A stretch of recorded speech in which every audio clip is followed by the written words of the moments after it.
Hi guys, today I'm going to be showing you guys how to make the best cheesecake recipe for little mini cheesecake cupcakes, which is what I like to make all the time. Now this is really simple to do. All you're going to need is just a few ingredients.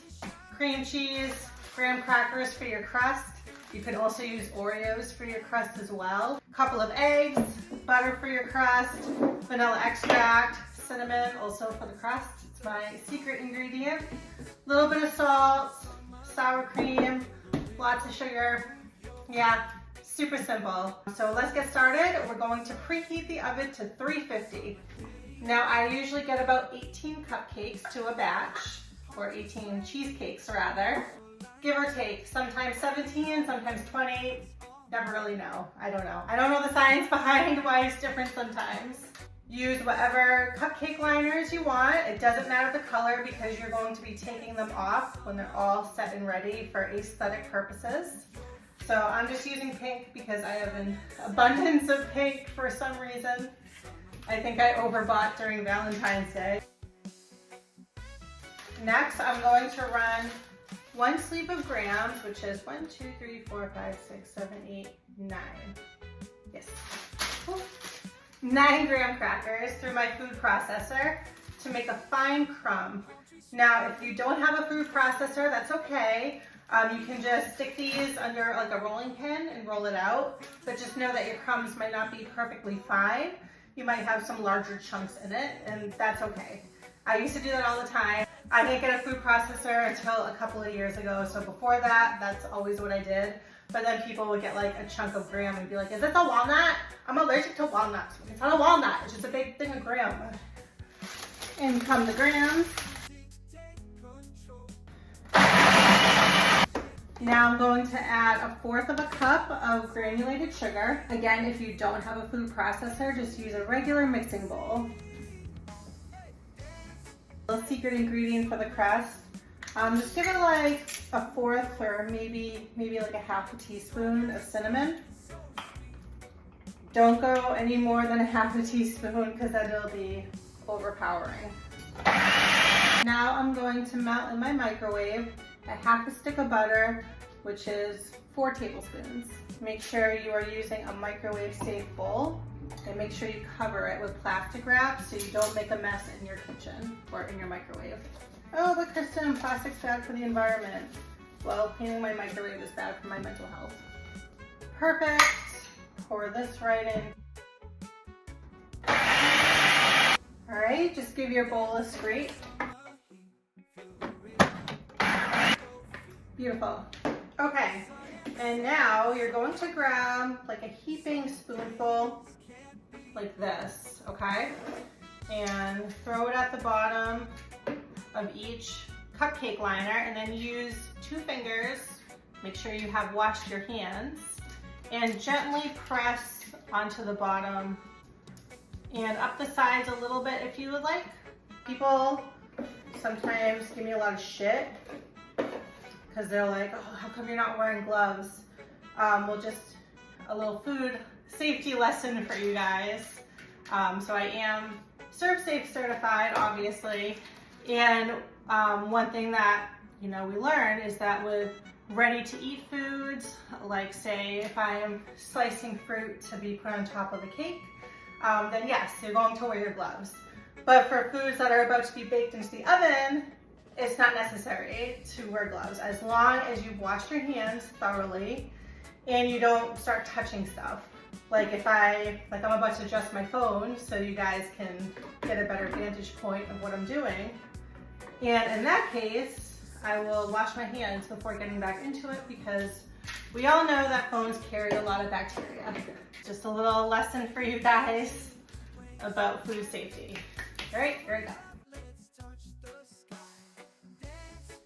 I only got 16 out of the batch, that's fine.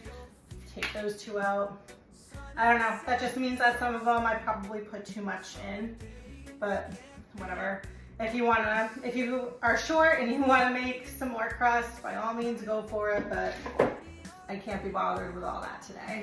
So I'm gonna throw these in the oven at 350 for 5 minutes. come over here to your mixer and fit it with your paddle attachment. 2 bricks of cream cheese, I think they're 8 ounces, yes. So 16 total ounces of cream cheese. Now, if you've been looking up cheesecake recipes, you're going to see a lot of people that say, oh, leave your cream cheese out at room temperature for overnight to soften. Do not do that. No, you can do that with butter all day long. Do not do that with cream cheese, guys, please. You are risking food poisoning right there. I personally don't leave it out longer than like a half an hour, especially in this heat. It's summer, like, no, I don't leave it out. It will take longer to mix up, whatever. I just put it on high, which also a lot of recipes are gonna say don't beat your cream cheese on high for cheesecake. I don't know, I've been doing it for 5 years. I've never had an issue, so I don't know. I'm also not like a professional, so you don't need to listen to me, but I'm just telling you what works for me. But all I will say is don't listen to the professionals that say leave your cream cheese out overnight. Do not do that. Now, because my cream cheese is still cold, it will take longer to mix up. You're going to want it to be totally creamy before you move on. So start mixing it. You're gonna have to stop it, scrape, like 5 times, but whatever. Okay, my cream cheese is clinging to my paddle. That's no bueno, so just knock it off and keep going, and you can turn the mixer up a little bit. All right, we're almost there. Just one more scrape. Again, make sure it's totally creamy. Oh, my crusts are done. Okay, my crusts are cooling, and I also decreased my oven temperature to 325, and my cream cheese is pretty creamy and life is good. Pinch of salt, and 1 cup of granulated sugar. Good. Mix it back up, and you don't want to add any more ingredients until it's totally combined and smooth. Okay, scrape your bowl because you're going to have a lot of clumps of sugar at the bottom and on the sides, so scraping your bowl is the most important thing when you're making cheesecakes, because otherwise you'll have like clumps of either cream cheese or maybe even clumps of sour cream in your mix, which, I mean, it's not like it'll taste bad, but you don't want that in your cheesecake. You want it to be a nice, smooth consistency all the way around, and the secret to that is scraping your bowl a million times, okay? Add in 1/3 cup of sour cream. And again, you're gonna encounter recipes that tell you to leave the sour cream out to room temperature. No, we're not gonna do that, guys. A teaspoon of vanilla extract. I always go slightly more than a teaspoon. You know what I'm gonna say, scrape your bowl. 2 eggs, and add them 1 at a time. I still crack my eggs into a bowl because I still sometimes get shells. I'm probably the only adult that does that, but oh well. 1 egg. Oh, I was good this time. I got no shells. And 2 eggs. Give your bowl 1 final scrape and 1 final mix. You want your batter to look like this. Very smooth. So you're going to slowly pour this into each crust. Now, cheesecake batter isn't like cupcake batter. There's no flour. It's not gonna puff up. Don't fill them all the way to the top. Leave like a little bit of room, but certainly don't underpour like you would with cupcake batter, if that makes sense. Okay, so these are going to bake for, I don't know, 18-ish minutes. I'll show you guys how to tell when they're done, but yeah, they average about 18 minutes at 325. So make sure you turn your oven temperature down.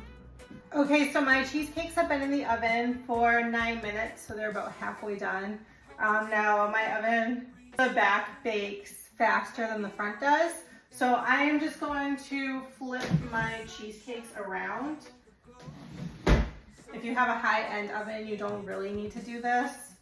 And also, a lot of recipes will tell you do not open the oven door when you're baking cheesecakes because they'll sink. I have never had that issue. I mean, maybe it's just me. Maybe I just have some sort of magic touch with baking. I'm not sure. They've never really sunk, maybe a few of them do, but you top them anyways, so it doesn't really matter because you're not gonna see the sunkage. It tastes exactly the same, so I don't know. I mean, maybe I'm not the best baker for you guys to follow. And I do make this quick.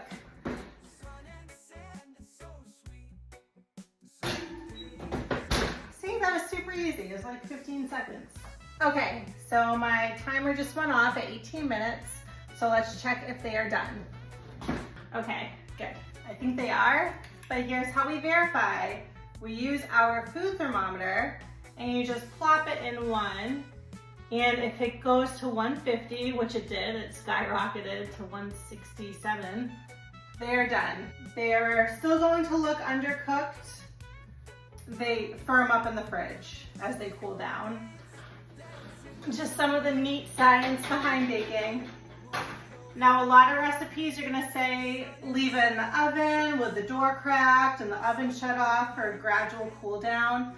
With bigger cheesecakes, like big ones, yeah, sure, do that.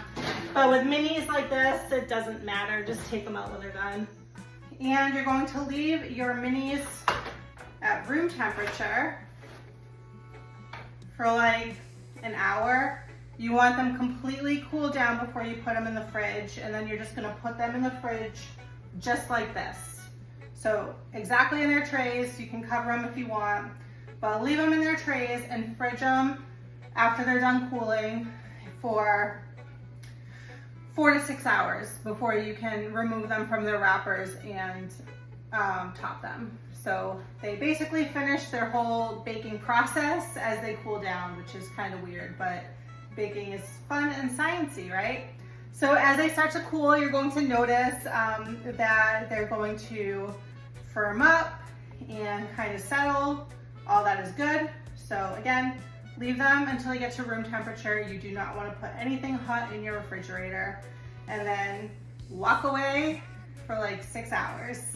Do not be tempted because they will just fall apart and you'll have a delicious mess on your hands. You don't want that. So yeah, that's how you make mini cheesecakes.